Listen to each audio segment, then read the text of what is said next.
What's going on, Niner fam? It is I, Peter Lucas, and this is the Niner Fanatic Podcast.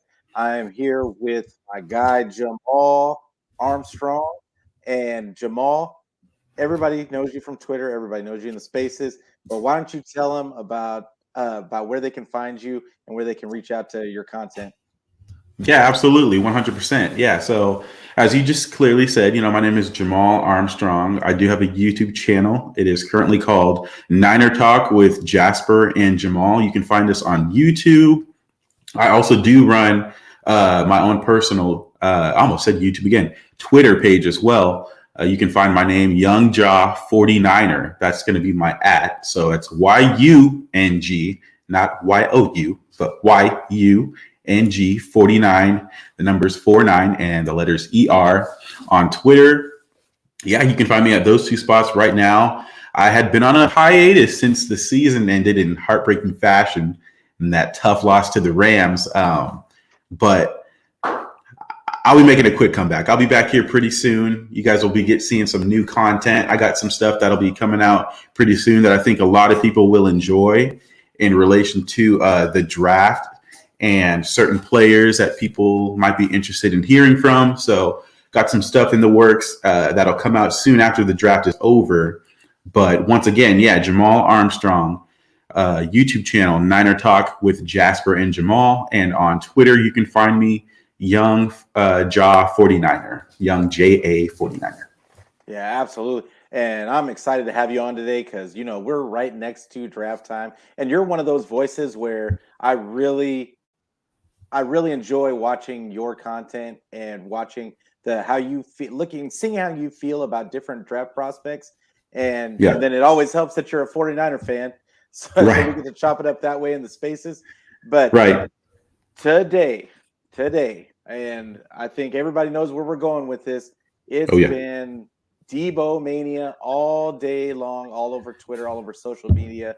And fans are all worked up because Deebo supposedly asked for a trade. Supposedly, the rumor is that he asked for a trade back when they first started negotiating. So it's been a while, since he actually supposedly asked for a trade.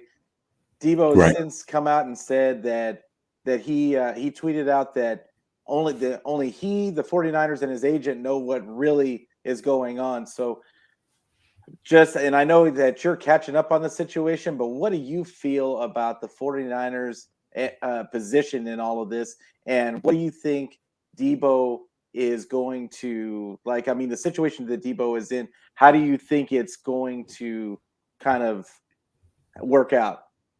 Yeah, for sure. As you kind of just alluded to there as well, too, in my own personal work life, it's been quite hectic. And at the same time, Deebo Samuel and the news around Deebo Samuel has been quite hectic as well. We're hearing, on one day, things seem to be potentially, I don't want to say progressing, but things seem to be kind of, the way they've been in terms of a potential contract being talked about, whether Deebo would or wouldn't be interested in that. And then yesterday, we're seeing comments from his brother, I believe his name is Taekwon, saying Deebo's not going to be a 49er, we're out of there type stuff. And that causes more hysteria, which I feel sort of bad from Deebo Samuel's perspective, because although we're talking about Deebo Samuel, he isn't the one who said those things, but it's his brother, right? So it's someone who's closely tied to him. And so naturally your brain thinks, okay, well, if he's saying this, of course he's tapped into his brother. Of course, this is, maybe he's using his brother as the vessel to get certain words that he wants out there. And yes, that's happened at times, but that doesn't necessarily mean that that's happening every single time, right? So you hear things like, oh, he's out of there.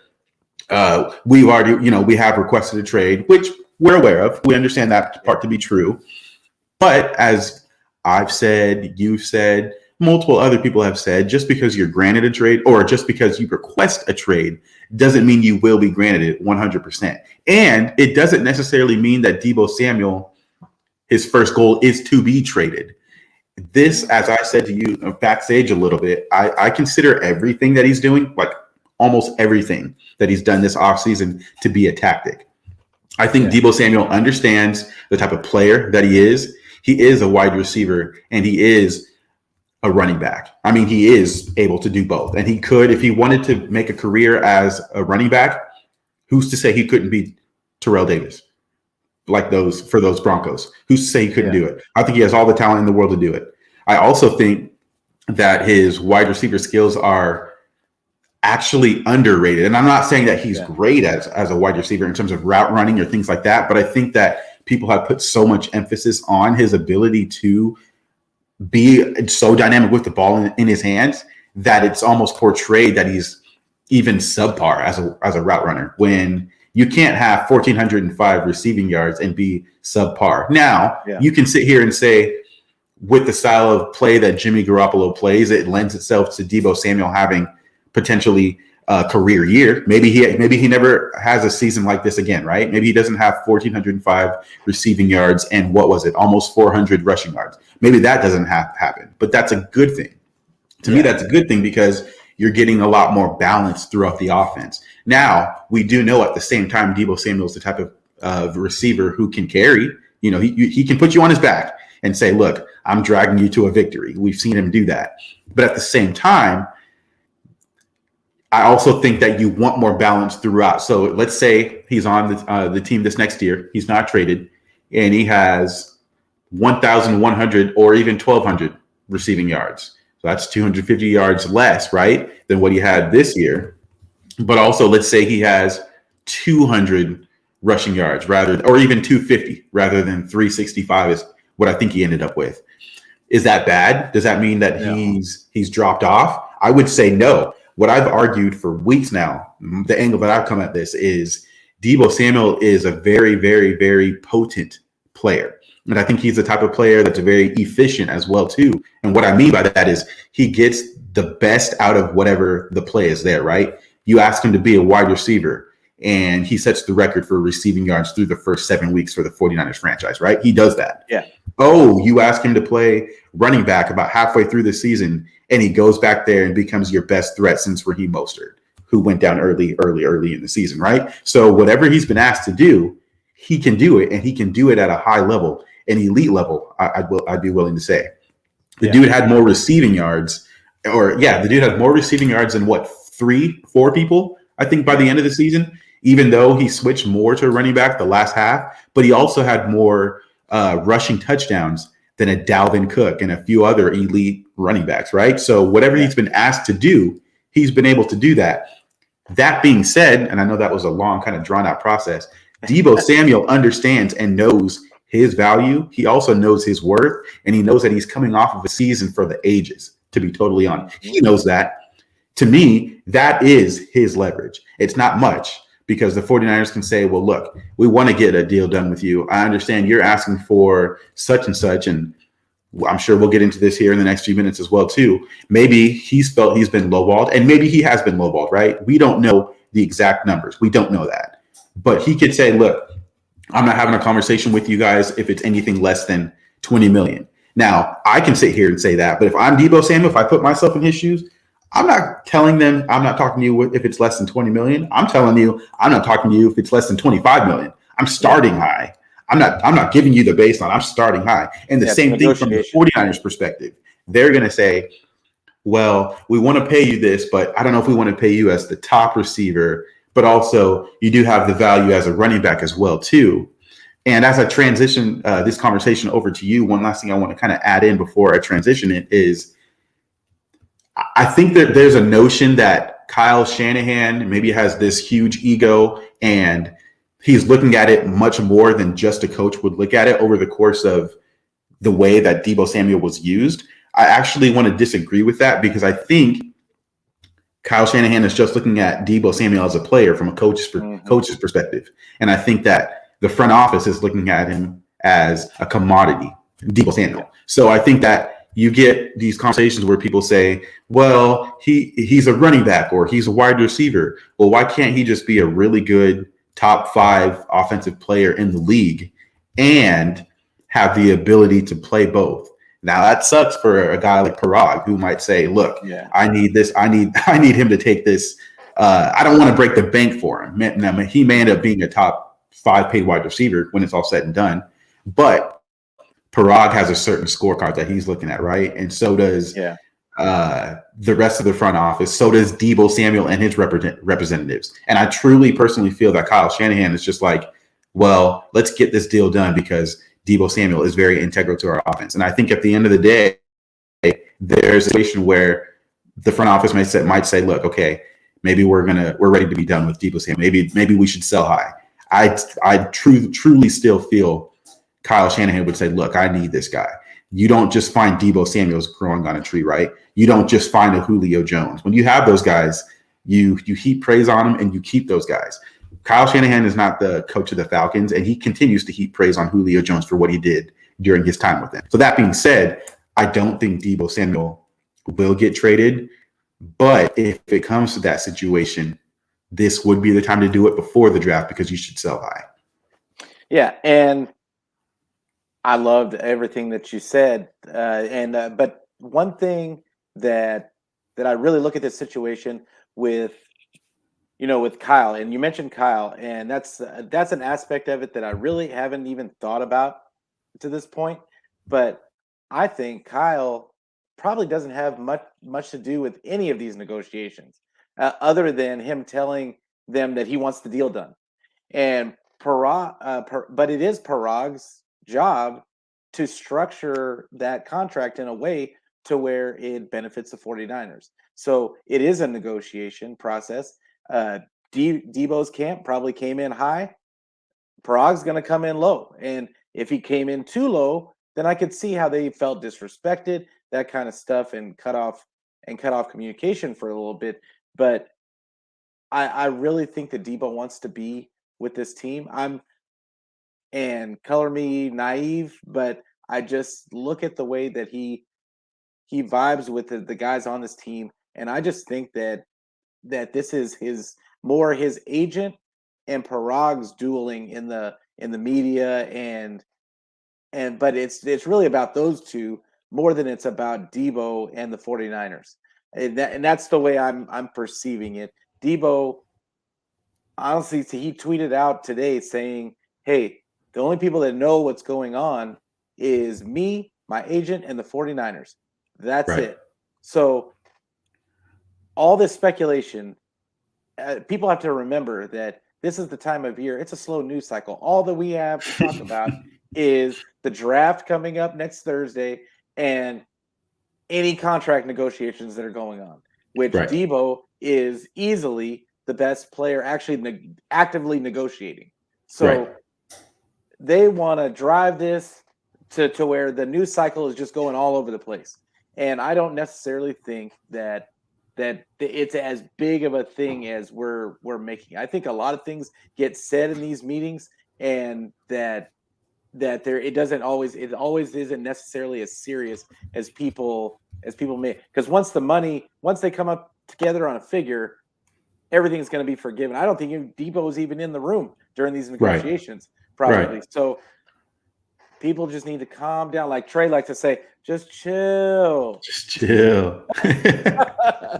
But I think go ahead. My bad. Go ahead. Yeah. Oh yeah, no worries. But the biggest thing about this whole thing is, and another missed point that everybody hasn't been making, is that Deebo's agent is also AJ Brown's agent. He's also DK Metcalf's agent. Guess who else is going to be in contract negotiation? AJ Brown, I believe, has already started. So what does he want to do? He's trying to get that guaranteed money like Tyreek Hill got, like Stephon Diggs got, like Deshaun Watson got, which he's not going to get anywhere near Deshaun Watson money. But you know what I'm saying? Like he's going to try and get his client towards that level. I don't think the 49ers pay more than 55 in guaranteed money. That's been my stance on this since we first started talking. Everybody started talking about this. That I knew that they would go higher than what they gave to Trent Williams, but I just don't see the 49ers going that high. And if they do, well, we'll talk about that in a minute. But okay, sure. Yeah, I just don't think that they go. I don't think they go higher than 55. And if that means that Deebo still wants a trade after that, then they're more than willing to trade him, but it is going to take a boatload King's of ransom. picks. Yeah, like it to happen. And whoever makes that trade with the 49ers is going to lose that trade. Period. You're going to make them lose the trade, right? Absolutely. Yes. No, I'm with you on that. I think you mentioned something.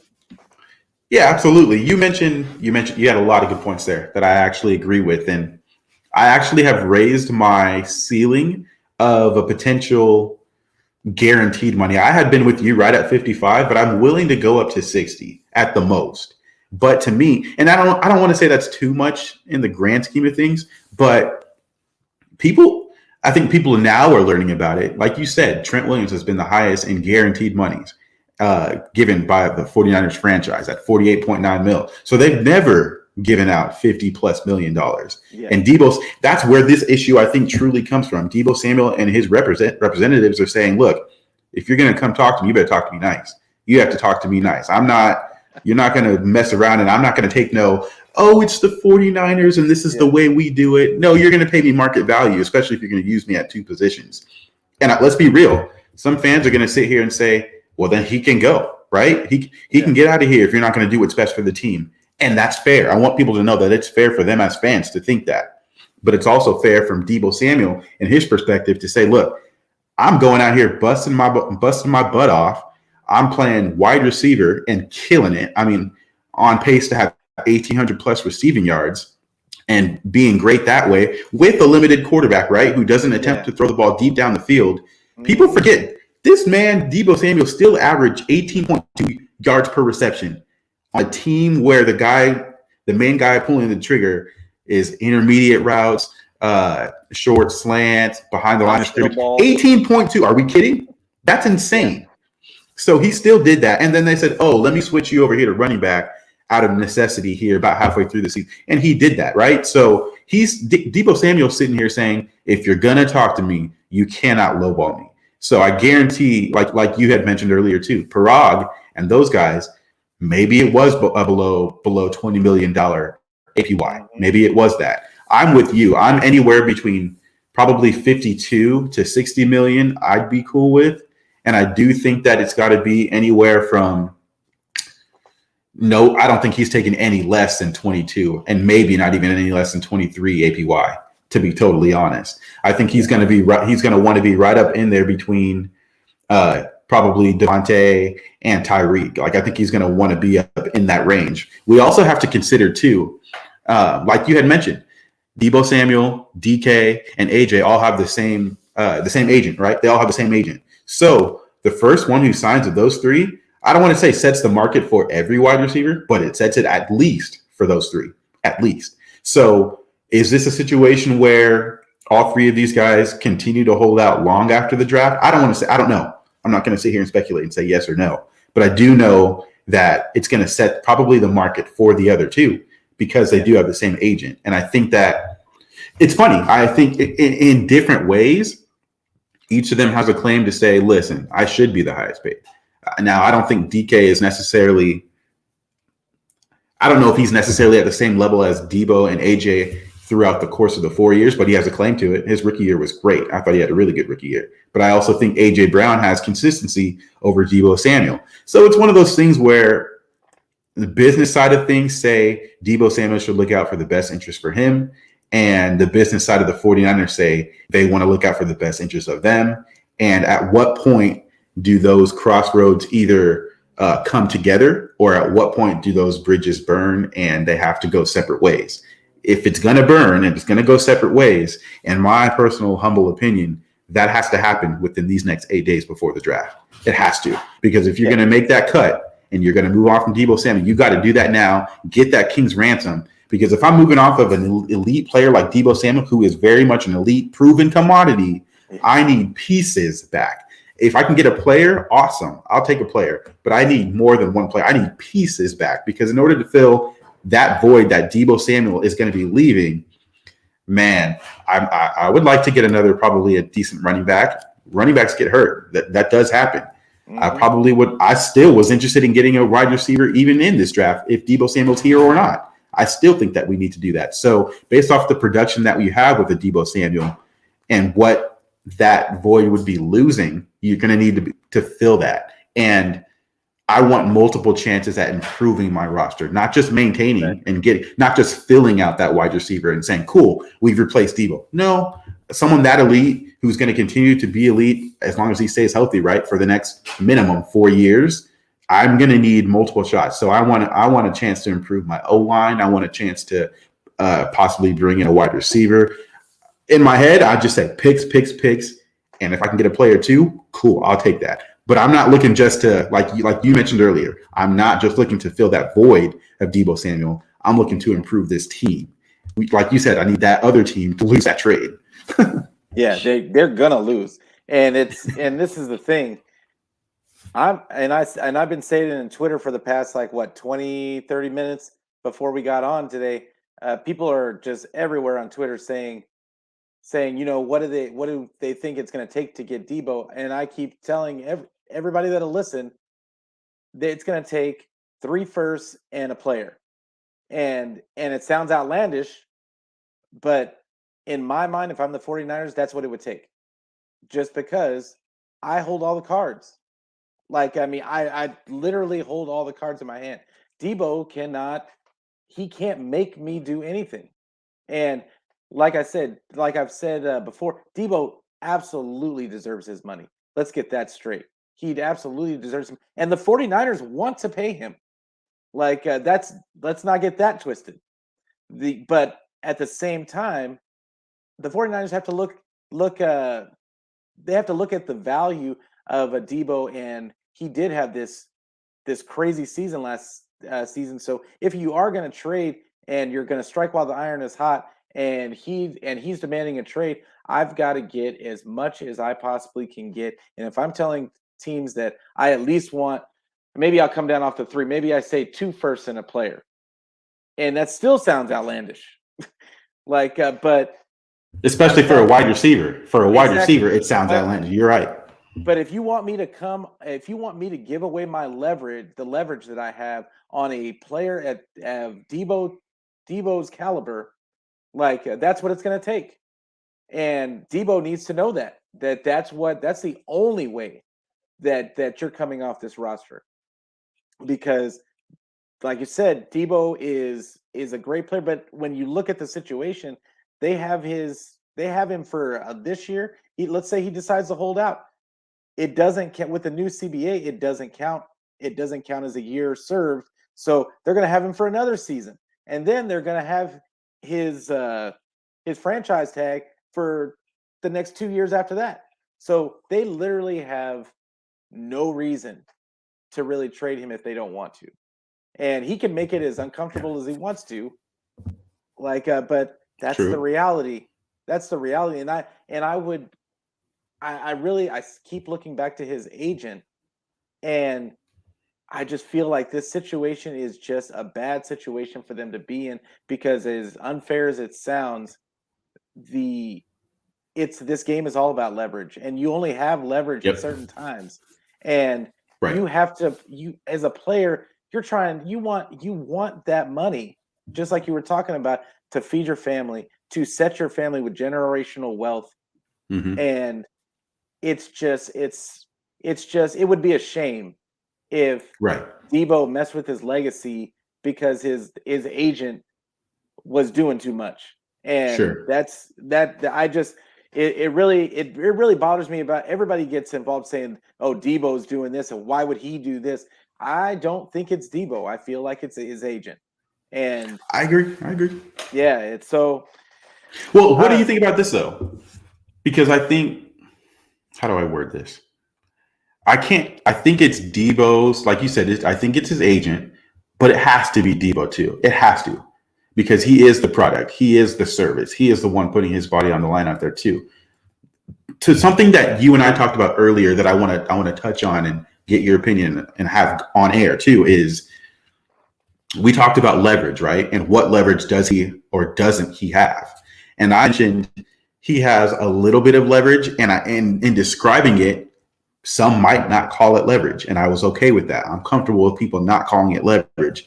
The only leverage, in my personal opinion, that Deebo has is exactly what he's doing right now, and that's simply just applying pressure publicly. He's trying to make himself look, I don't want to say not bad, because there are people who are pro player and them getting their money, and then there are people who are just want to do what's best for the organization, which is the 49ers, and they're not tied to any player whatsoever. I don't think any side is wrong. I think however you choose to fan is however you choose to fan, and who am I to tell you you're wrong? So I want that to be very clear. Either side, wherever you lie, totally fine. I got no issue with that. But at the same time, because the 49ers do have control and what you and I would consider real leverage, especially when it comes to business, Deebo has to do what he's doing right now, which is applying pressure. His brother comes out and says what he said. Whether Deebo meant for his brother to do that or not, it was said. It did happen.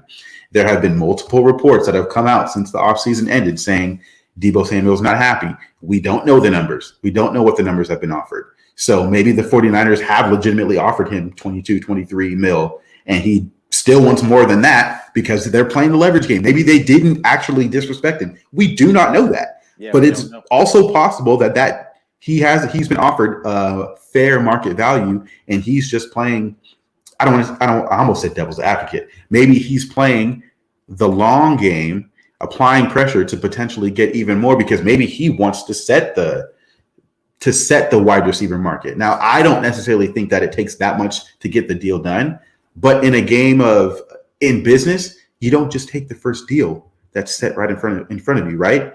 And as you and I talked about, maybe they lowballed him, maybe they didn't. I think about 15 minutes ago, you and I had sat here and said, maybe they offered 18 million because you start low. And Deebo says, I'm not taking anything less than 22. In the same breath, I can literally say, maybe they offered him 22 mil a year, something close to 66 or something like that, guaranteed over what year, or guaranteed in the contract. And he said, no, Stephon Diggs and those guys are getting less than 70. I'm not taking no less than 70. Maybe both can be true. And eventually, whether it be in a month, whether it be, sometime later than that, they come to a resolution. As you said earlier, I do personally feel this deal gets done with the 49ers. I truly do. I'd be shocked if it doesn't happen. But it's also peak off season. Peak off season. How many days away are we from the draft? Oh, that's right, 8 days. This is the time where things should be going rampant. This is the time where things should be going crazy. I'm not saying this kid will or won't be the first overall pick taken, but we're talking about Trayvon Walker, and his measurables are great, right? Totally weird analogy I'm using, but his measurables are very similar to Myles Garrett. Does that mean he's going to be Myles Garrett? No. They've been talking all season how it was going to be Aiden Hutchinson who'd be the first pick taken. I wouldn't do that. That's my personal preference. I like some other edge rushers a bit more than him over the course of their career. But that's what I'm talking about. It's this narrative. We've been talking about Aiden Hutchinson pretty much for the whole season. And as we're getting closer and closer to the draft process, you're hearing more about Trayvon Walker. Maybe, and I'm not saying it is or isn't, but smoke screens are a real thing.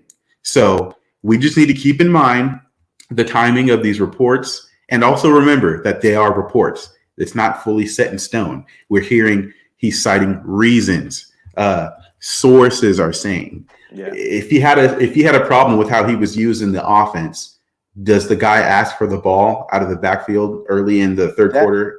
That was a really weird side note. To me, when they said that, when they said that he might not want to do the whole wide back thing anymore, I was like, or he was upset about the way they were using him. I said, wait a minute, he was the one asking for the ball. Deebo himself has always said he's the one who coined the term wide back. Yeah. He says he's one of one. So to then come out and say, oh, he doesn't want to be used this or he doesn't want to be used like that, I don't buy that. I think Deebo Samuel truly thinks he's one of one. Now we can sit here and have a conversation about will he be used that much? Will his usage be that much going forward?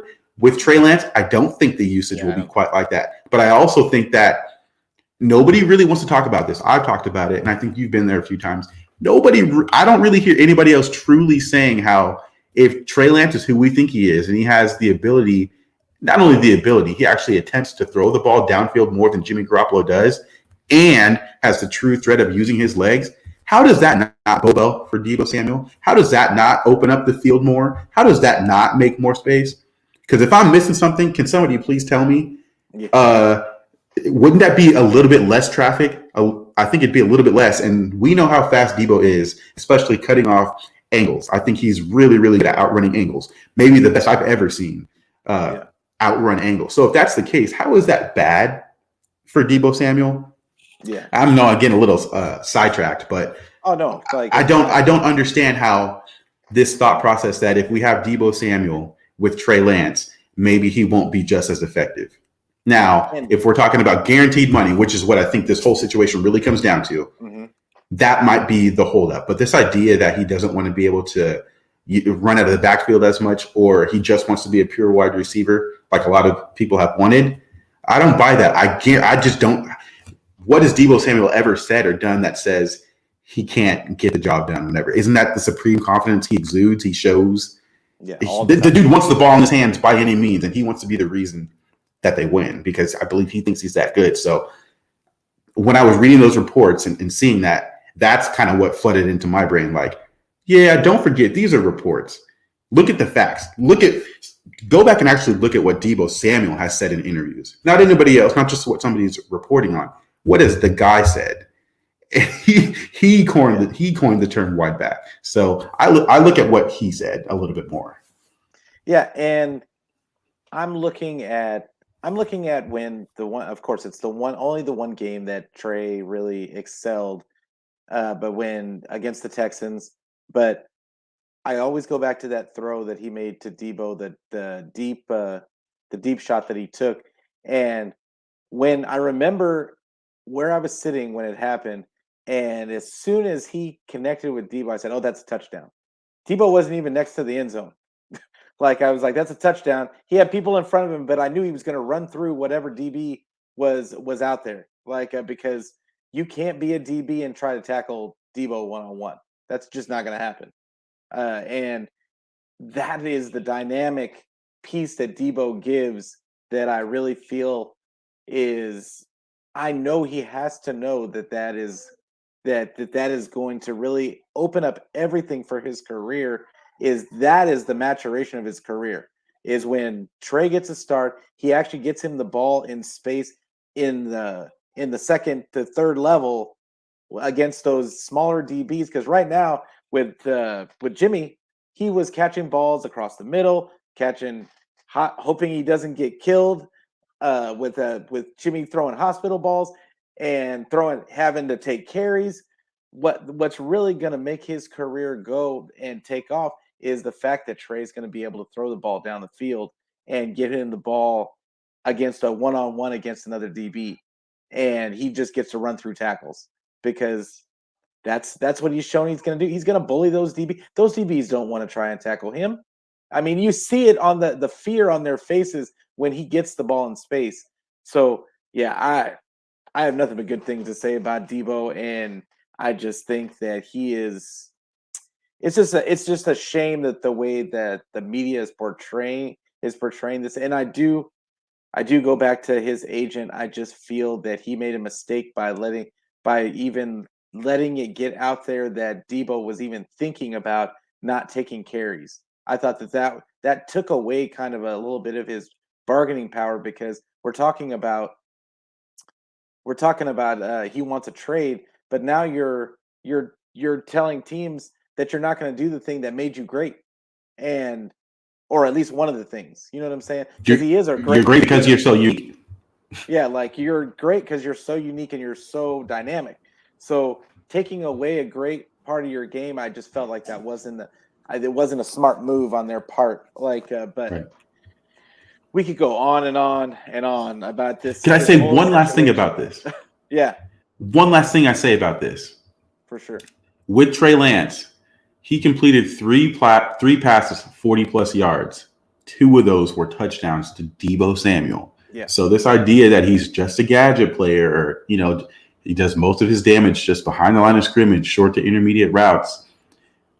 My bold take for this next season, especially if he's here on the 49ers, Deebo Samuel is going to be seen as not just a wide receiver. He's going to be seen as a deep threat. I truly think next year at this time, people are going to say, oh, he was more of a deep threat than we thought. We hadn't considered him that way. We kind of thought he was more gadget around the line of scrimmage, get the ball in his hands, and he can do all that. I truly feel with Deebo Samuel and with Trey Lance, you're going to be able to actually see him as more, I don't want to say more of a pure wide receiver, but you're going to be able to see different routes. We didn't see all of that because of Jimmy's limitation, maybe the best way Jimmy plays within our offense as well, too. So that's my bold take. Deebo Samuel, obviously, I think he'll be signed. I think he will be seen as a legitimate deep threat this time next year, too. Yeah, and I agree. I think that he's going to be re-signed eventually. I think this is all a bunch of posturing.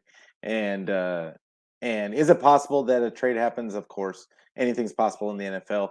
I do feel that if it doesn't happen during the draft or before the draft, I don't think a trade happens, in my opinion. But because I would think that the 49ers would have wanted that first pick that they're definitely going to ask for, at least the one, is going to be for this draft. So, yeah, I think we're all going to have our eyes peeled on the draft, and but I think that Deebo will get re-signed. But I'm just excited to see what happens. This is why the NFL is still we're still talking about the NFL in April, and the finals are going on for the NBA. And I think the USFL had some games that had the new league had some had better ratings than some of the playoff games in the NBA. I think that everybody just loves football so much that we're just we could talk about football. Everybody could talk football all day, every day. So, but yeah. I wanna move on to Alex Mack because, like I said, we could talk about Deebo forever, but I do want to get into this. There's a couple of other things, like Alex Mack still hasn't officially decided if he's coming back. And Right. what's your percentage of a chance that he's retiring? And does that change the 49ers plans? Let me I'll answer the first question or the second question first, and then I'll give you a percentage. So I don't think it's going to change their plans because I think regardless if he came back, that they still needed to draft because they didn't address center in free agency. I think that they still needed to address that here in the draft regardless, especially because Alex Mack has been doing this. You and I talked about this when I came on the first time. He's been talking about retiring after year 10 every year. Doesn't mean he's going to do it, but he considers it every year since year 10. So that's what, a couple off seasons now he's been thinking about it. I do think he still will be back. I truly do think that. I do truly think this will be his last season as well too. So when it comes down to a percentage, I'd say I'm not as confident as I was when the season first ended. I was pretty confident that he'd be back. I thought he'd want to run it back with his team who got that close to an NFC championship win. And with having a young quarterback as well too, I thought that draw would help him, knowing that he's played for the 49ers and he will be a big part of Trey Lance's, I think, development. I think the 49ers are probably full court press on keeping him. If for nothing else, then we're going to potentially, I think they're going to start a first year starter really in Trey Lance, and you want as much stability, especially at that position, as you can get, especially in a Kyle Shanahan led offense as well too. Kyle Shanahan doesn't just throw any center back there. There's a reason Alex Mack was brought over. Obviously, we had Weston Richburg before that as well too. So Kyle's very picky about that position. That being said, I was more 90% when the season first ended about him coming back. I really thought he'd come back. I'm probably closer to 80, 85 now because I did think that he would have been signed by now. I really thought so, or at least saying that he was going to be signing by now. I know he's been saying he's going to take some time. He just recently got married, I believe. And so he's probably enjoying that time, maybe not thinking about football as much. And I'm sure at the same time, the 49ers want to give him that space, to respect him as well, too.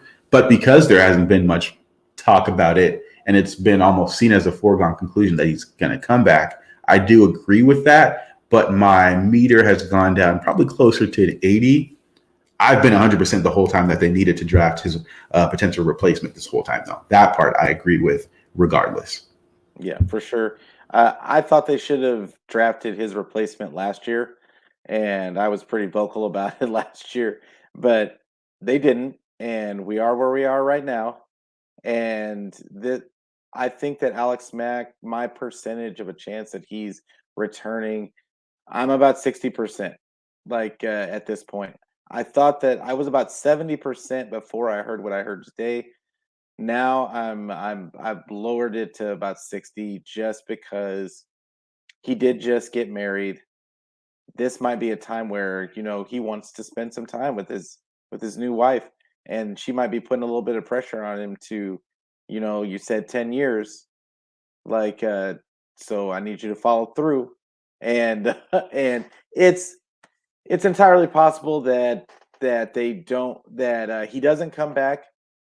And I still think the 49ers, I think that that's a huge gaping hole if he doesn't come back. And there's a guy out there named JC Treader from the Browns released, that everybody's kind of focusing on, that they could sign if Mack decides not to come back. But from what I understand today, that I heard that there were some injury issues for him, and that was one of the reasons why he was let go. And I'm just it really kind of makes me worried that it's going to be a Brunskill at the center position, which I felt like I love Brunskill. I think that he is a Swiss Army knife on the offensive line, but his weakest reps are at center. He was the worst that he's played was at center. I really do not want to see start the Trey to start his career as a starter with him at center. I'm hoping that even if that means that they start a rookie, that they draft a rookie and he ends up beating out Daniel Brunskill, I would rather see a rookie than have Daniel Brunskill start. And I know that they have Brendel also, and he's actually put some meaningful reps in there when Richburg went down. He actually didn't do half bad, but they ended up replacing him with Brunskill. So it's a really tough call, to be honest, because Alex Mack he could really help Trey develop, and I'm really hoping that Shanny kind of works his magic like he did with Trent Williams and gets him to come back for one more season, if for no other reason than to help Trey out and help whoever the 49ers draft at that guard center to kind of bring him along and get him ready to be the starting center next season. So I don't know how do you feel about JC Treader? Yeah, so I know JC Treader has been great on the offensive line his whole career. He's been top notch. The guy's great. I think he's really good. Now, I didn't know, you actually said something I didn't know. I haven't been keeping up with JC Treader since the offseason really ended, about his injury. Do you know what injury it was or what general area of his body? That's lower leg. If it's nowhere, it was a lower leg injury. Ooh. Yeah, I don't love that. But I know that I'm trying to remember who was talking about it this morning. I was listening to a podcast. I believe it was John Chapman, and he was doing a show with the guy from Nitty Gritty. Oh yeah, Wayne Breezy. Uh-huh. Yeah, Breezy. Yeah, he was doing a show with Breezy, and they were talking about he had some kind of lower leg injury, and I really wasn't paying that much attention. I was driving, so yeah. But yeah, I remember the mention. I was like, oh, wait a minute, because I was thinking that Treader was an option, and right. But I mean, they may not have a choice, but to bring him in and at least have him on the sideline while so he can help groom whoever we draft, depending on if he gets hurt if Treader gets hurt during the season, then he would at least be there to help that guy along. So I think they may not have a choice. I don't know how you felt about that. I mean, I do truly think you could do much worse than JC Treader. And what I'm going to have to do is I'm going to have to go really look back and see kind of what the injury was. What is the timetable on that before I say yeah, let's go get him. Because I would still be interested in bringing him in, even if it was just simply for his brain. The dude knows how to play the position. So I'd love that, even if I probably would still bring him in, even if he couldn't start this season. Maybe he's ready by week 3, week 4, something like that. Well, I don't think he's currently injured. It was an injury that he had that they thought, I guess the Browns thought might be something reoccurring. Yeah. Okay. Obviously, they know more, obviously, than I do, exactly. but he is someone I would be interested in. He is someone I'd be interested in. I think if that doesn't happen and we're going to the draft, I'm actually comfortable with that. I'd be comfortable with like a Cole Strange. Who's the other guy I had in my head that I was thinking of? Cole Strange, Alec Lindstrom. I'm kind of big on him as well too. But I'm also like, full disclosure, I'm not the biggest guy on O line. I'm not the go-to. That's Brad, right? Brad is the guy Brad for O-line in this community. And Chapman does some good stuff on the O-line too. Does he? Okay. And Brandon Thorne, I've listened to him a little bit. He's a guy from Twitter. I need to start listening to him a bit more. He knows his stuff. He does cut-ups, and I want to start learning a bit more about the O-line because I don't know the most about it. I understand that, where guys line up and maybe certain pulls, things like that, but when it comes to evaluating it, that's not my expertise. But the guys I do look at a Cole Strange. I think he would be. I think he could probably be a day one starter based off what I've seen. I've looked into some of his numbers as well too. Dude does not give up sacks. He's very versatile as well too. The 49ers love versatile players, not just Deebo Samuel. We do like versatility throughout the offense and defense. 100%. So I look at a guy like him. Go ahead. Donovan West is another guy that I like, and then there's Fortner out of Kentucky. That's right. Another guy that's really on boards, and then there's always Dylan Parham, who is a beast. He's been a guard, but he's really kind of projecting as a center just because he's on the small. They say he's huge. Some people say he's huge. Some people say he's on the smaller side. So I mean, I know. So is he a tweener? He's like 313 pounds. So that's not a tweener. That's not a tweener.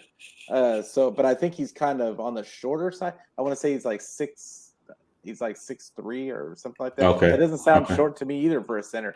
So, no. I don't know. Like a lot, I've heard him. A lot of people say a lot of different things, but the one consistent thing that they say about him is he's an athletic freak.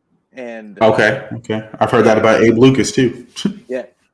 Now Abraham Lucas is that dude can move, guys.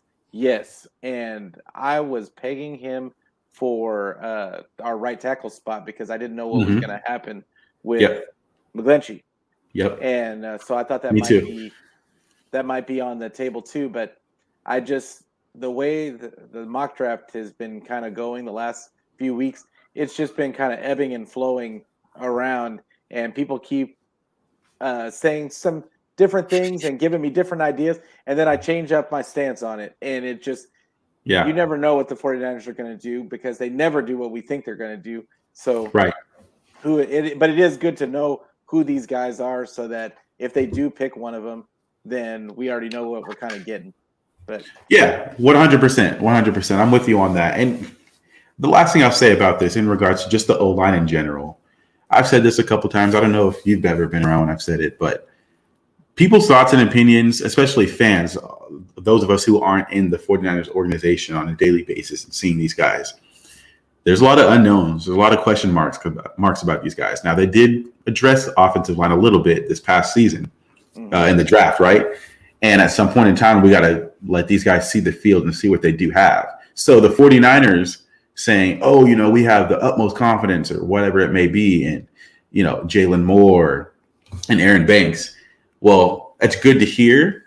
I think from a fan perspective, a lot of people are saying, we got to see, you got to show me something right before I'm just like, okay, like this guy's solid. This guy, he'll be fine. 49ers fans need to see a little bit more. And I think it would be fair to say that it's fair on both sides, wherever you may stand. We're not in the building. We don't get to see those guys. We also understand that the 49ers aren't just going to come out and say, well, he's doing really bad. He's a bit behind the 8 ball. They're not going to say that now in the offs. They're not going to say that right now because there's still months before we actually need to see them on the field, right? So they're not going to say this guy's not doing that great. So there's political answers in there too. That's kind of what I'm trying to get at. Exactly. They're not going to say anything bad. But I want to just be clear that it's okay for fans to say, I'm not necessarily sure about these guys, and I feel we should address this position here in the draft. I also think it's fair for the 49ers to say, well, we've seen some progression from Jalen Moore and Aaron Banks that they're comfortable with these guys as well, too. Whether it's true or not, isn't for me to decide. But I think that's fair on both sides based off of the little information we do have and based off what the 49ers have done with the recent track history with rookies just in general. We don't even know for a fact what Trey Lance will be. It's projection for a lot of these guys. We think he's going to be solid because, well, I trust Shanahan to make Trey Lance to be a solid quarterback. I trust Trey Lance and his work ethic. I trust Trey Lance and his humility. I trust what I've seen from him. Like, I trust that he'll be good. I also trust the 49ers a little bit because I've seen what they've done with Laken Tomlinson. That dude was a cast off. He got traded as well, too. Yeah. So I do think that it's fair on both sides, wherever you may stand. Be concerned? 100%. I'm concerned there, too, 100%.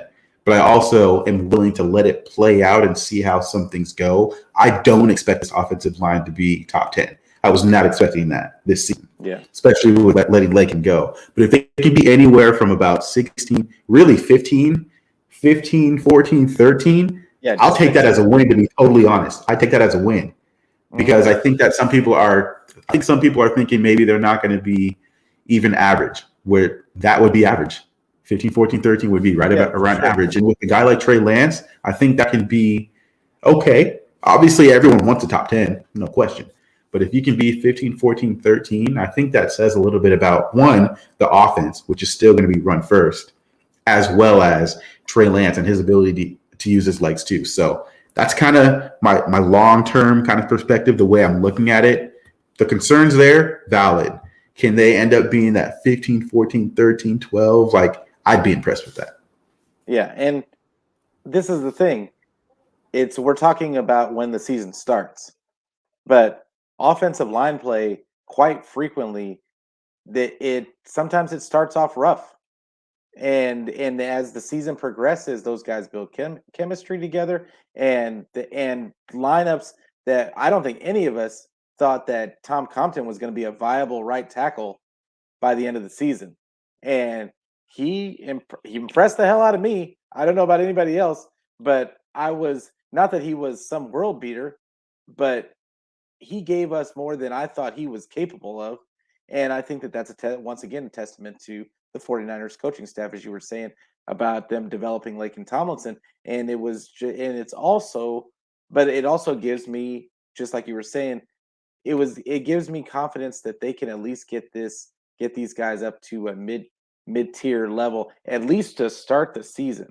And I think as they build chemistry and they get used to Trey's style, I think he might end up making them better than what we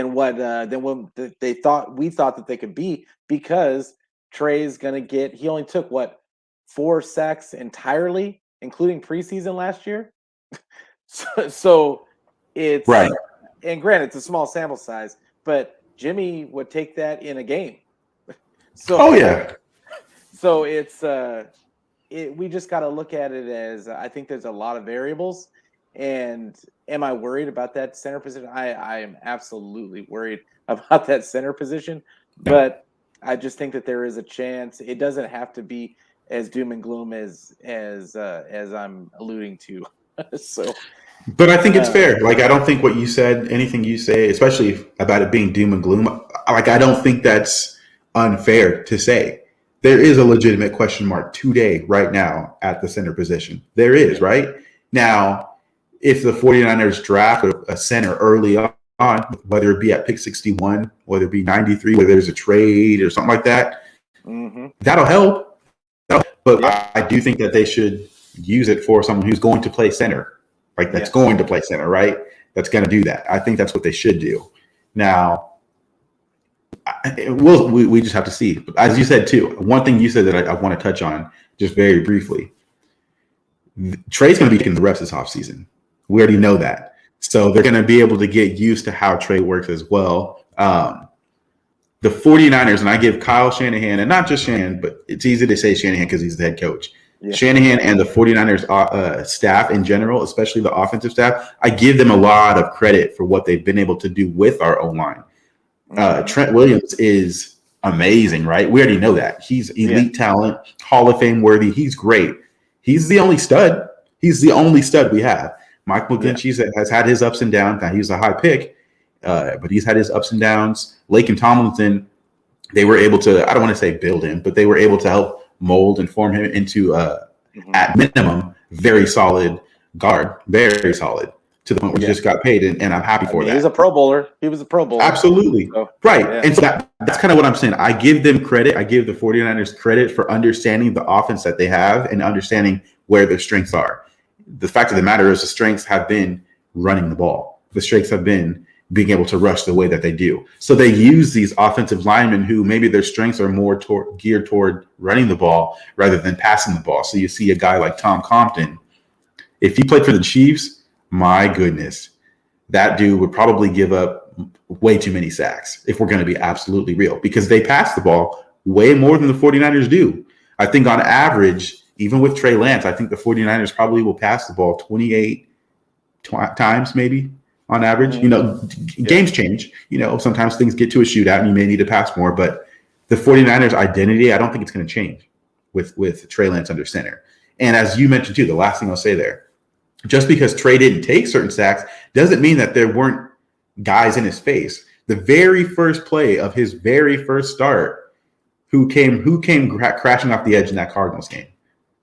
Yeah. And Trey happened to elude it, run up the right sideline, and gets out of bounds. Trey Lance made that play, but you know who looks good on that as well too? The O-line. They didn't give up a sack. They didn't give up any negative yards. So we have to include all of that when we're talking about the O-line. And I think that's why I say 15, 14, 13, maybe that mid-tier, because there are certain things Jimmy Garoppolo did this past year where I'd say, throw that away, dude. Throw that away. That play was dead, and you didn't. So that also hurts. It's a give and take on both sides. Not saying Trey's going to be way better than Jimmy in terms of the pocket or anything like that, but I think I've seen Trey move out of the pocket, which can save an O-line. And so let's say last year, I don't even know what our ranking was on the O-line, but I think the threat of Trey Lance mixed in with the ability and the understanding of Kyle Shanahan and the offensive staff to know where their strengths lie give me a little bit more upside into what this offense could be, because we're still going to be run first. Yeah, no, I feel you. And it's, like you said, I just think that I have the ultimate confidence in this coaching staff, even though a lot of the pieces on the coaching staff are new.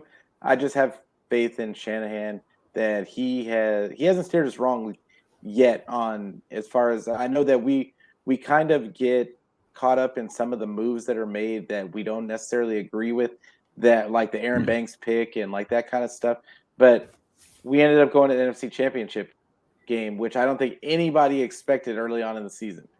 Oh yeah. And so, but that, I felt like that was, Shanny had to come to a realization that we had to go to what worked for us. And then he showed really what was possible to get out of these guys. And I just give them a lot of credit for the things that they do with this team. 100%. But let's move on to that. I want to talk about this. So Brunskill and Jawan Jennings signed their tenders. They both signed their tenders, but Azeez Al-Shaair hasn't yet. And do you see a world in which he somehow is not a 49er and they end up trading him, or whatever the case is? What is your uncertainty level as far as like him and Greenlaw's status? So I'm going to be totally honest. I think it's 100% chance he's probably still going to be a 49er. Yeah, I really do. I think he'll still be a Niner. But my thing is this. So they tendered him, right, at a second round tender. Second round tender. That was back in mid-March. That significantly gave him a pay raise because he was undrafted. So before what happens this year, because it's a 1 year, $3.9, almost $4 million that he'll get paid this year. Up until then, he's never made $1 million in his career. I think it was like 400 some thousand in 19. And it's gone up slightly to where last year, I think it was like 875,000, I believe, somewhere near that range. So he's never made more than $1 million. This year, because of that second round tender, it is a pay increase by quite a bit. So knowing that, and knowing that they placed that second round tender, the 49ers clearly value him. They want this guy back. I mean, I don't have to tell you, there were stretches this past year where he was the best linebacker on the team. And yes, that includes Fred Warner, who is an all-pro. This dude was the enforcer at stretches. This dude was the guy that was healthy. This guy was the dude that had that that tenacity on the defensive side of the ball. He was laying the wood. Like, that was this guy. And he also was healthy for the majority of this season. He played in 13 games, started 13 games. This was his best season to date, 100-plus tackles, 9 for loss, that 1 pick. I think that was back in week 1, actually, against the Lions, I think. Had a pick then. So knowing those things, but also understanding that when you tender a guy, he can still negotiate, a contract with another team. He 100% can do that. And so, in my personal opinion, he has no real reason to just sign it. And I say that by saying the draft is going to happen here, right, in the next 8 days. That's going to start in 8 days. What happens right after that? Let's see what happens. Will there be some extra player movement with some of these free agents? It's very possible, 100% possible. And so, knowing that he's coming off of a season where he had his best season. Yes, he did have some injuries, 100%. We understood that, but he toughed it out. He showed that he's a true team player. He can be an enforcer. Oh, by the way, this is a guy who, when Fred Warner went out, he did play middle linebacker as well too, right? He was the green dot guy a couple times. And the team loved it. And the team loved 100%, 100%. So the upside of this guy, I still think is kind of immense. Like, I think it's really good. So knowing that, if thinking from his side, I think, okay, well, I could sign this, or I can kind of just play the long haul, kind of wait this out, see if there are teams who have certain needs, especially after the draft, that they aren't able to sign certain guys that they were interested in. Maybe a team will come calling, and I can take this back to the 49ers and say, hey, look, I want to stay here. You guys gave me a chance when nobody else didn't. Maybe we can get a 3-year deal done. You get a chance to match. The Broncos, for example, just offered me 3 years, $30 million. Do you want to match it? So I kind of have that thought process that maybe he's just waiting out to see if a team will offer him a contract or not. And maybe they won't. And I think he's legitimately okay with that, knowing he's going to make almost $4 million this year, which is a significant pay raise, like I said earlier. So ideally, he wants long-term security. Who doesn't, right? It's football. It's a violent sport. You want that guaranteed money to be higher. Well, he's going to make almost $4 million this year. But at the same time, he's also coming off a situation where he has just had his best season. Can he kind of leverage that to a longer-term contract, whether it be with another team or whether it be with the 49ers? I truly think it'll be with the 49ers. Will a team offer him a bigger contract? Probably not. I probably don't think so. But if he has another season, even similar to what he did this next year, I honestly think the Niners keep him over Dre Greenlaw. I do. Yeah, and that was kind of my point of the question. I think that Greenlaw's stats with the 49ers, I think that his days are numbered, and we'll get to this when we get into the mock draft part. But I think that the 49ers are going to end up trading Dre Greenlaw. I don't know what they could possibly get for him, but I'm thinking between that 4th and 5th rounder level. But I think if they could use him in a trade to move up, like maybe from 61 to, I've been mocking trading him up to move out all the way up to 38. So it's just it's a possibility that I'm trying to kind of navigate through, because I don't think that they bring all 3 of them in. I think that they maybe draft, because they still have Flanagan Fowles, who actually played solid also last season, and they have a couple of other guys that they kind of use. Hufanga they kind of use almost as like a dime linebacker. So it's just going to be interesting to see how they work this out. But I absolutely think that he's going to be a piece that they trade for something. But I think because I don't think they just let him walk, if that makes sense. And Azeez, everything you said about Azeez is true.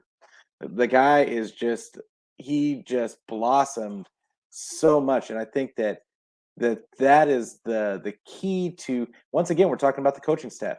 Once again, it's them developing these late round guys. I believe Greenlaw was, I think he was a 5th rounder, I want to say. Was he a 5th rounder, or was he I believe you're right. And and Azeez was undrafted, I believe. Yep, he was. Jonas Griffith was too. Yeah, and Jonas we traded him last year to the Broncos. And they got what? I think they got a 5th for him Did they get a fifth for I him? believe it was a fifth. I was actually trying to look it up just to see if I could remember. Yeah, so 2022 seventh round pick to the Broncos. Oh, we traded him and a 22 fifth, a seventh. Give me a second. Yeah. Keep going. But yeah, we traded him too. So I'm in agreement with you about potentially selling high on Dre Greenlaw. Yeah, I just think that they could easily go ahead and trade him, get what you can get for him, but you still have Azeez, you got Warner, you got Flanagan Fowles, plus you got this other guy that you got for to be on your special teams. But I mean, he could be a fourth string linebacker, and then whoever they decide, let's say they see a late round guy with some upside. That's entirely a possibility. There's a couple of bigger box safeties, right? And I'm thinking of this guy Sterling Weatherford. Okay, that may go like late. He may slide really late because he's going in as a safety, but the man is like 220. He's like 6'3", 220. Oh, big safety.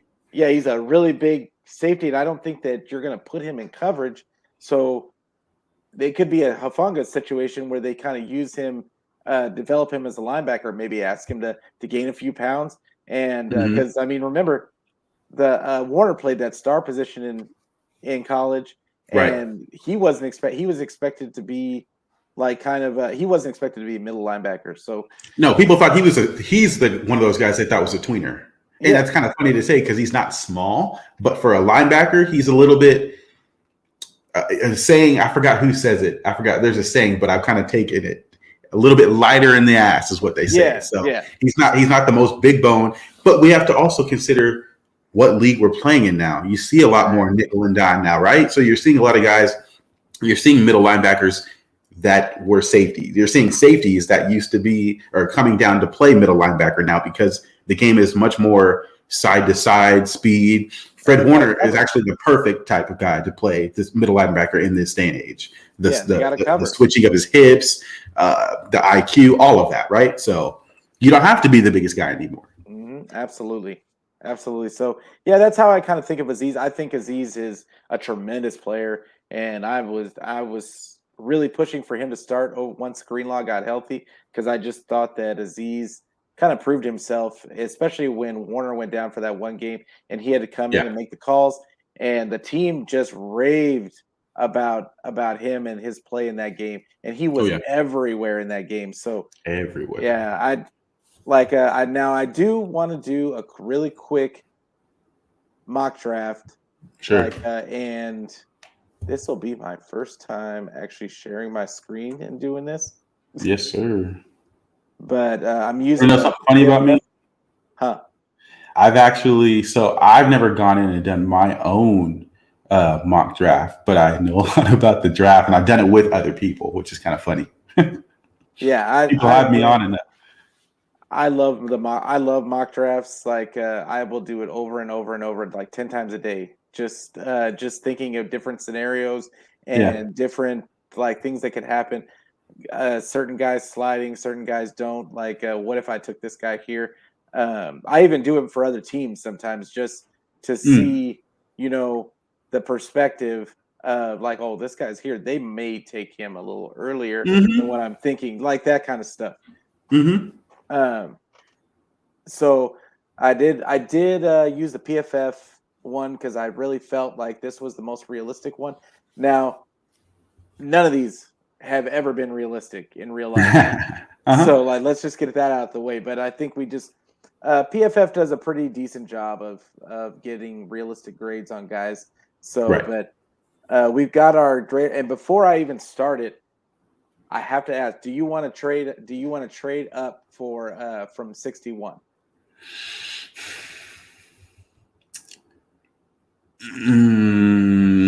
It depends. Because I love Jaquan Brisker, and I would love him to be a 49er, but I also think this is a decent safety class that I don't know if it would be smart to move up for him, considering I also like Nick Cross as well too. I know you're aware of that as well too.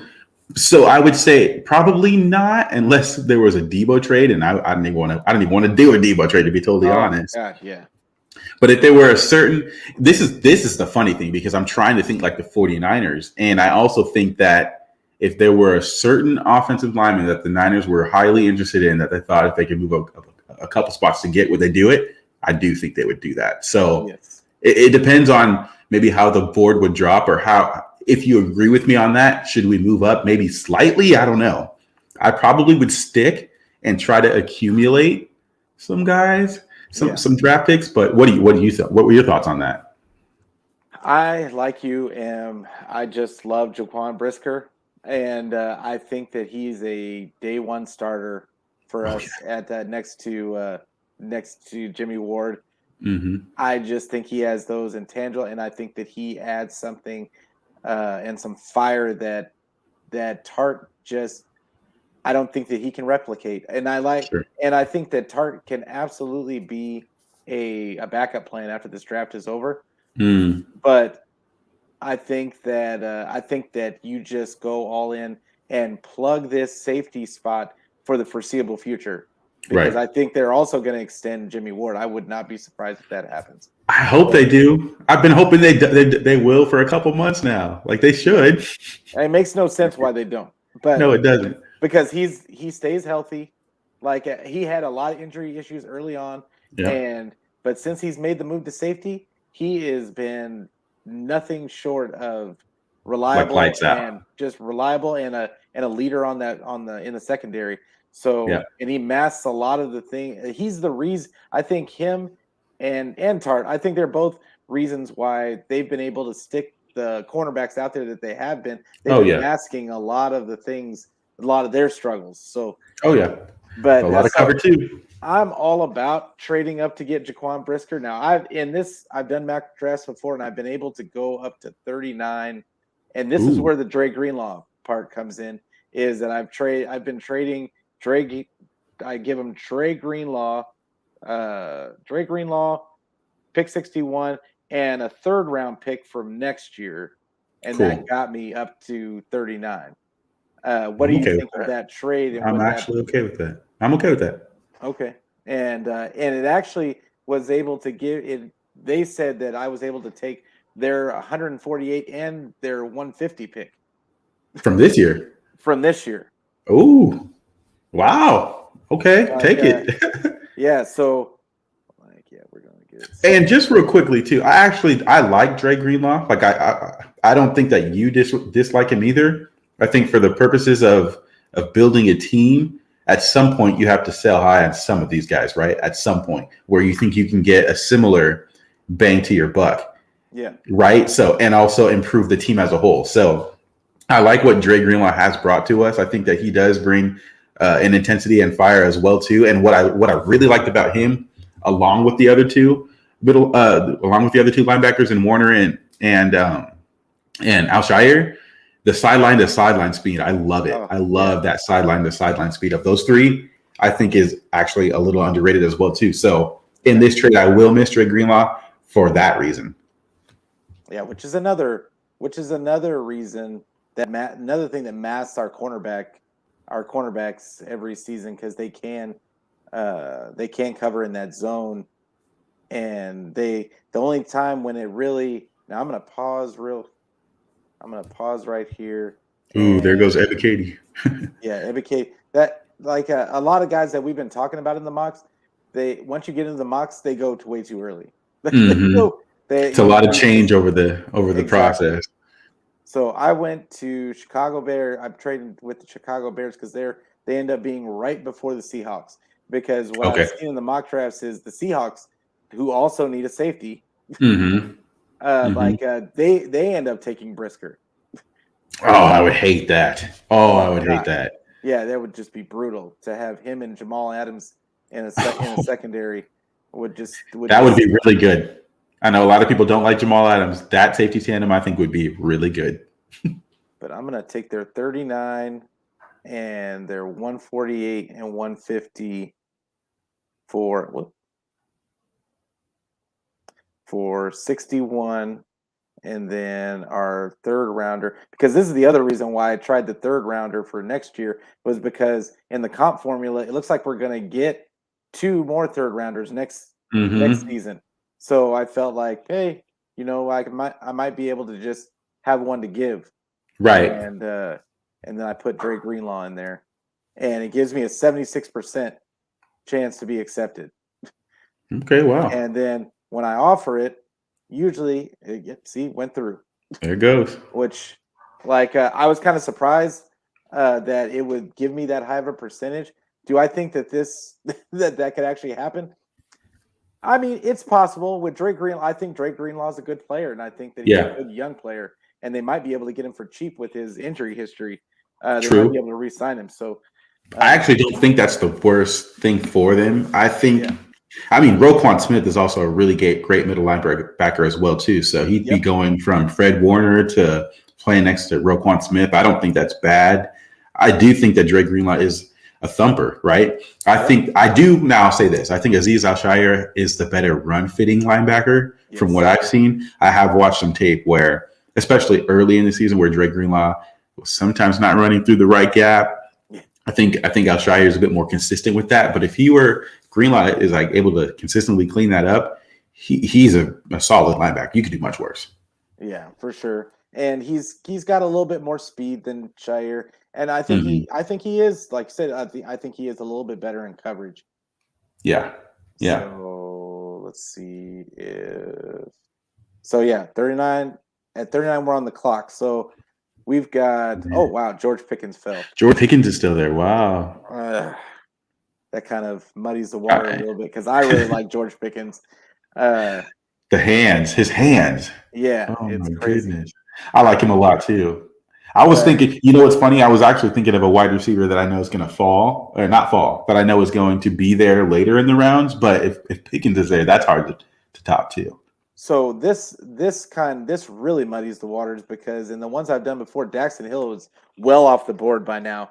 And I'm a huge Daxton Hill fan.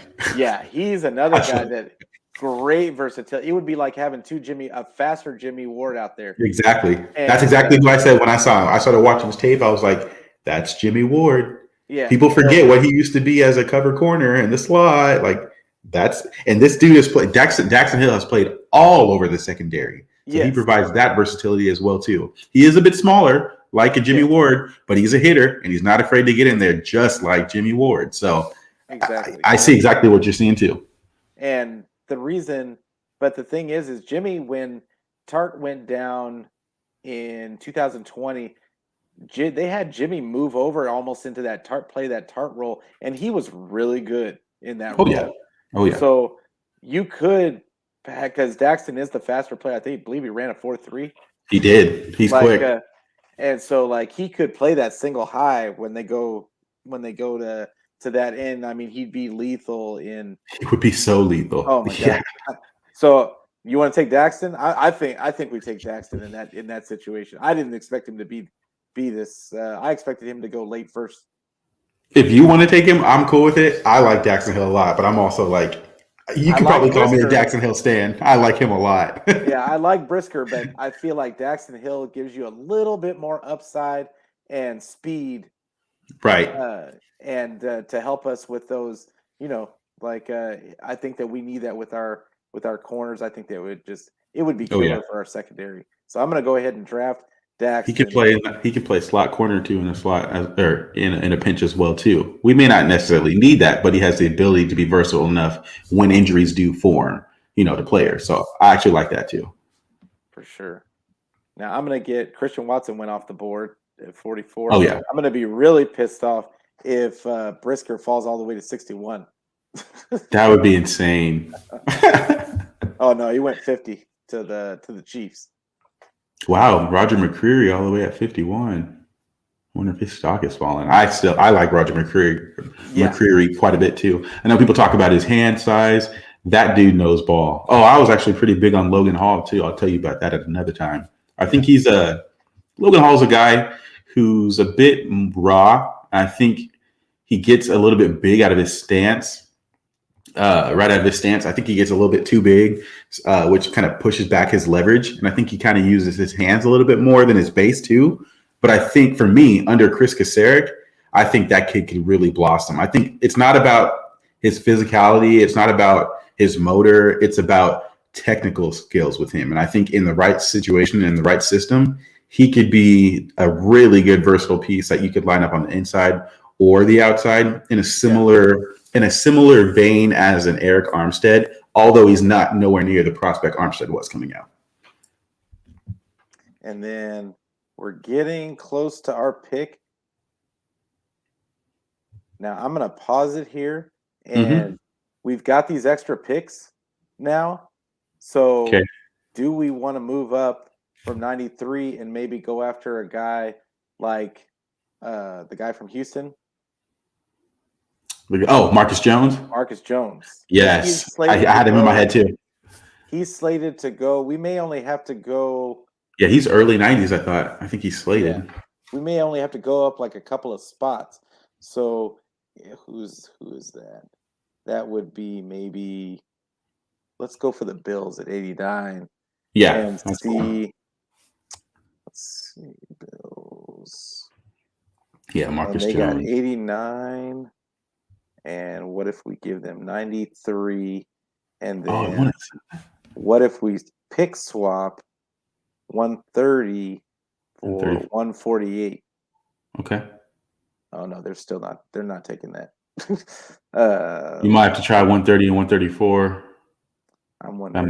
That might be close. Now, if we just offer 148, but maybe 160, we take their 160, so we swap 148 for their 168.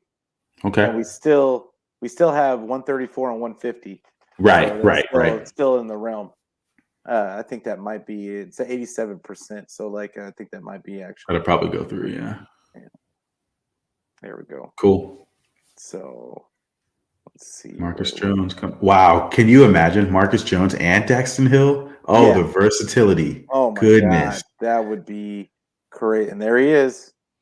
So man. Marcus Jones and I'm planning on trading up again, to solidify. Well, that O-line there. Yeah, because you got Donovan West. They're expecting him to go in the 96 range, and then you've got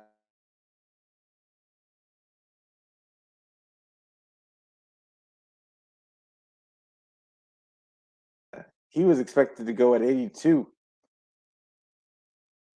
So, and then you got Sean Ryan still out there, but because Cole Strange is still out there, I think we may not even have to go up to get Donovan West, because somebody's going to take Cole Strange, and then Donovan will be sitting for us at 105. True. I'm okay with that. Okay. I'm okay with that, yeah. I think we definitely take Marcus Jones here. I do too. Yeah. I think that just kind of solidifies our secondary. And that allows so much versatility going forward too. We don't know what's going to happen with why am I blanking? Emmanuel Mosley. If he plays like he did last year, he might price himself out, to be totally honest. I know he has to stay healthy, but it's possible. There goes Cole Strange at 99. I like him. Big fan of Dominique Robinson too, as well. His upside, insane. All right, and then so LA took Myjai Sanders. That's a good pickup for them. That could be a really good pickup. I think that they're going to end up needing some defensive line depth. So I think that is a good pickup for them. But Donovan West is sitting there. We have to address that line here soon. I think that we take him. He can be that center of the future. Hopefully, and Donovan West has Brad Graham gave him his stamp of approval. Who else gave him? I heard there was a couple of people that they're really high on him, and even I think Croc mentioned him on one of their podcasts. Yeah. But yeah, I from what I saw of him, he's a beast, and he's young and he doesn't even realize what his body is capable of. Yeah. Right. So our next one's going to be a 134. This is where this is really what separates the good GMs at this point is when you get into these in those later rounds. Yeah, exactly. Oh yeah. I'm actually a really big fan of Damari Mathis as well too. Obviously, he was taken much earlier, but I love that kid's versatility. Could play slot or outside as a corner. We're at 134. There's Kellen Deesh, another Arizona State guy. I'm looking at. We already got center. Oh, well, let's go. I kind of like him. Yeah, from North Dakota. Mm-hmm. Damone Clark. And there goes Pierre. Pierre Strong's sitting there. Yeah. He's a guy that I really like too, and I'm I do too. You know what's funny? We didn't do it. We didn't do the trade, but if we do trade Deebo, I actually don't want the 49ers to draft a running back, although I do also kind of subscribe to the belief that you should draft one every year or every other year. But if we were to move Deebo, even though I don't think we're going to use Deebo as much in the wide back role, like we will, but not as much in a Deebo trade, I definitely would be drafting Pierre Strong or one of these running backs. Well, do you want to take him here? Burford's there too. I mean, his rank is in the realm. They did plan on him going a little bit later, but but I mean, it's not that far. It's not out of the realm. I don't see anybody else that I'm really JoJo. I kind of like Spencer Burford. But I think you're right. In that range, if we're not going Matt, well, let's go. I probably would go Pierre Strong there. We didn't do a Deebo trade this time, but I have no qualms with that. At 150, I kind of can we look at wide receiver and see who's on the board? Oh, for sure. Because I have someone in mind, and he might be able to be there at 150 or 168. I'm just want to see. So right now you got Kevin Austin, who a lot of people are high on. Yeah, speedster. And then that's my guy right there, as Eric Ezukama. So we can probably get him at 168. We don't need to. I'm not gonna. I don't want to reach for him. I wanted to see. Probably go all the way to 172 or 186. We might be able to. Right? Yeah. I like that guy. I like that kid. Him. Bo Melton's not bad either. But we'll talk more about Eric Ezukama as we get closer. Tyquan Thornton is supposed to go at 152. I mean, there's Velus Jones too, Bo Melt. That's some options there. We don't need to take a wide receiver yet. Yeah. So we got. Yeah, we were looking at Pierre Strong. Yeah, I mean, I think that this is that's a match made in heaven. Yeah, exactly. I think that is a good pickup. Mm-hmm. Right now, we've got 4 strong guys that are gonna. That they have the potential to contribute right away. 100%. There goes Kellen Deesh right there to the Ravens. Yeah. And he gets good. A lot of people say a lot of good things about him too. He plays that. I mean, they play that wide zone in Arizona. Any kind of Arizona State guy, they kind of project to go to the Niners. Right. Oh, right. So now we're at 150. I'm cool with Matt, but let's go, to be honest. Tackle. Who else is on here? You got Daniel Bellinger, but that's no team. Oh, yeah. 170. Kyron Williams. We got our running back. You got Brian. Yeah, we got ours. So I mean, I'm good with JT Woods is there. Wow. Yeah. We don't need a safety, but yeah, we already got a safety. But I mean, if you go upside, just best player available. He might be the guy. He might be. Ty Chandler's not going to be bad either, but we just took Pierre Strong. Yeah, and he's slated to go at 194. Wow.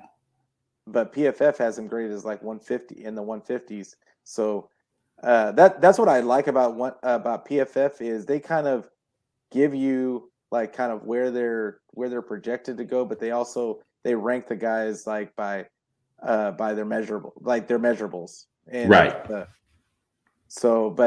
you like let's go? I do like let's go here. I think that's probably a solid pick. It's also insurance for McGlinchey. Yeah. Even if McGlinchey does come back, they may or may not want to retain him after this year, to be totally honest. There goes Bo Melton. And our next pick is 168.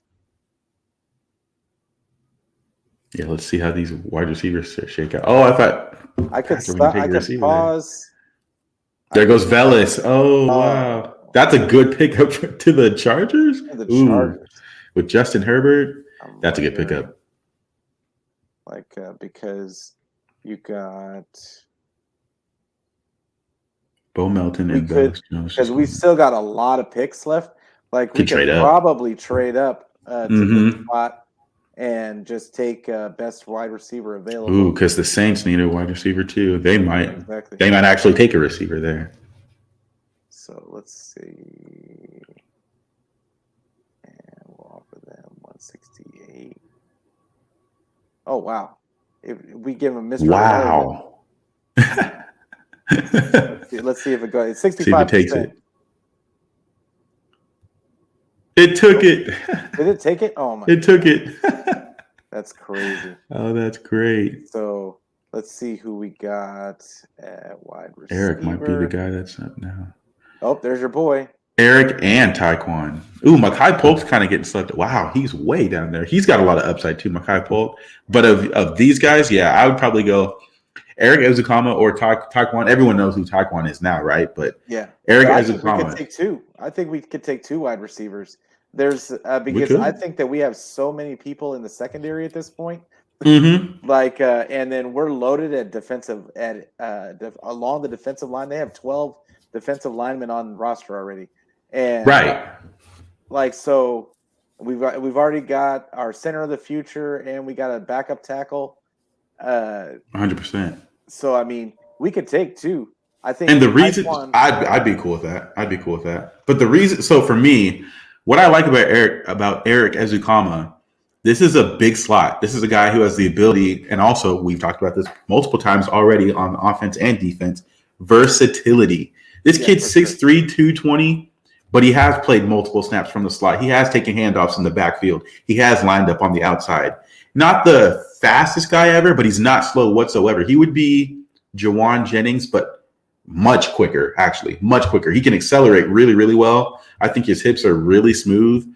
Has shown the ability to have contested catches, some concentration drops, but I think that's actually something that you can kind of work out as well too. But his versatility, I love. I actually think he's getting highly slept on. Yeah, for sure. Wow, I just check to see what edges were still out there. Isaiah Thomas is still out there. That's a good one. There's some decent edges that are still, I mean, it's kind of, I don't want to say it's a deep class because we don't know until 2-3 years later, really, but exactly. It feels like there's a super deep class. It feels like it. But I really now Tyquan's a straight deep threat. Because he's a straight deep threat, and I think that he's slated to go so low because he had bad quarterback play. Like 100%. Yes. He was all the tapes that I looked at, he was just running by guys, and he had to end up coming back for the balls every 2 seconds. And I don't think that's going to be an issue for Trey. I think that he may just blow the lid off. So let's go with Tyquan. This I agree with. I think I'm 100% with you. Tyquan Thornton is the perfect example of a guy who was in an offense that did not suit his skill set. Now, with a guy like Trey Lance, who's willing to take shots down the field, and when he was given shots down the field, I saw some times where he did have some tough catches, as well as blowing by people too. So the upside with Tyquan is high. Was that the Patriots too? Yeah, I think so. He did go to the Patriots. He's going to be better than N'Keal Harry, right? Like from day one. I'm sorry, he is. But they're going to make him do he's going to be running a lot of go routes. Probably give him that. Now, here at 172, Daniel Bellinger is really kind of staring me in the face because I'm not a tell me more about him. Fan. He's kind of he's not fast. He's not fast, but he has good hands, and he is not a terrible blocker. And so I feel like. But he does run decent routes. So, I've heard of this guy. I know who you're talking about. Yeah, he's not a burner, but he's one of those guys that he's more polished as a route runner. Yeah, exactly. If you run him out of a 2 tight end set, he could get open, and he's going to catch. He's going to make those catches. Because from what I've seen of him, he makes hands.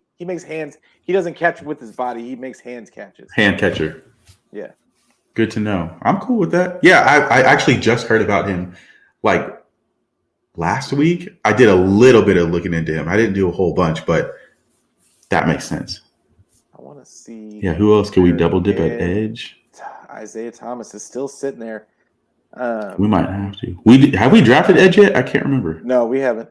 We might have to look at. But I want to look at these guys. Oh no! Wow, Noah Ellis is still there. Yeah. We both said that. Yeah, I think we got to take Noah Ellis. I like that pick because with Kinlaw, like not knowing if this is going to be an ongoing issue with him, I feel like Noah Ellis could be that DJ Jones clone almost. Right. In a similar vein, that's what I thought. In a not the exact same because of the versatility, but in a similar vein, that's exactly why I was interested in Logan Hall. The versatility that if Kinlaw does stay healthy, well, this guy does have the ability to line up at edge. Now, I don't want him lining up there full time or as like my DE1, but he has the ability to do it. So I'm with you in terms of you got to get some injury insurance guys for sure. Here. Oh, Jason Poe is sitting there. So they got him pretty low. Like they got him at they're not taking 221. Wow. But his ranking is like a 163. Right. That's a drop. Purdy's still sitting there. You know, I'm thinking Tyrion Davis. Devontae Price is there. We posted it again. Oh, we got to run. Wow, Chris Paul too. Yeah, like he's slated to go. He was slated to go. He dropped way far because he was supposed to go at 143. Yeah, we don't need a Sean Haskins. We don't need another running back. Devontae might be solid though. Now, Devontae Price, the only reason why I'm still looking at him, he's 6'1", and can catch. He can catch the ball, and I just look at him almost. You know how Shanahan likes his versatile guys. Any blocks, he could be Tevin Coleman like. They could conceivably turn him into a receiver at 6'1". And he's got a slot guy. Yeah, but that's not a bad idea. And he's like and he runs I believe he runs a 4.3 too. Yeah, he's quick. I've seen him pull away from some people. But it's not a bad idea. But then you got Brock Purdy out there, who I do want them to draft a quarterback that they can just put on the practice squad. Caleb Ellaby. Is he supposed to be? That's the guy I want. Draft and stash. Yeah. Oh man, he's definitely raw. He's raw. He's a bit raw, but in the right situation, that kid, I don't want to say will be a star. I think he could be a starting quarterback in the league. He's definitely young. He's got a howitzer. The kid can throw the ball. Good arm. It's some of his accuracy deep down the field needs to be worked on, but he's still a young kid. Like I said, with patience and time, that would be a steal of a draft and stash, in my opinion. Well, he's slated at 229. So I would wait, but at 220. Yeah, I would consider that on him.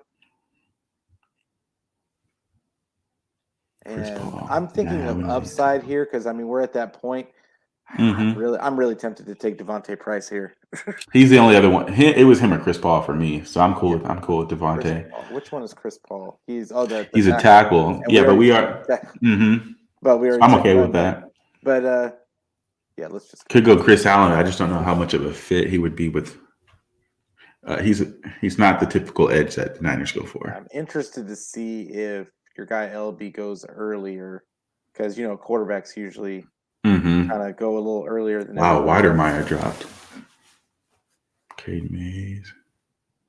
Wow, so the Chargers got Mekhi Polk and who was the other? So the Chargers drafted Mekhi Polk at receiver and they drafted Velus Jones. Wow.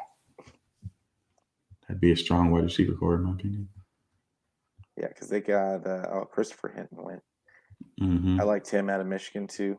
It's a solid fit there too with the Bills. They need to get a little bit younger on that D line. They drafted Russo last year. Yeah.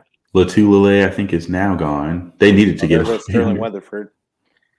Mm-hmm. Damn, of course he goes to the Rams. Yeah. Every guy I like There goes to Ty some Chandler. team. Oh, Smoke Monday went really late. Yeah. All right. So I don't think I saw your boy Ellerby go. I don't think he did either. Yep. He's It's still time. there. Let's go. I'm higher on him than I am on Brock Purdy. And then I have one guy that I have been kind of looking for. Matt Araiza. I forgot about him. Yes, do it. Wow, Leon O'Neal fell. Yeah. A lot of this is different than the one I did earlier today on my phone. It looks like they're really a lot of guys are slated to like just. Oh, he just went to the Dolphins. He fell hard.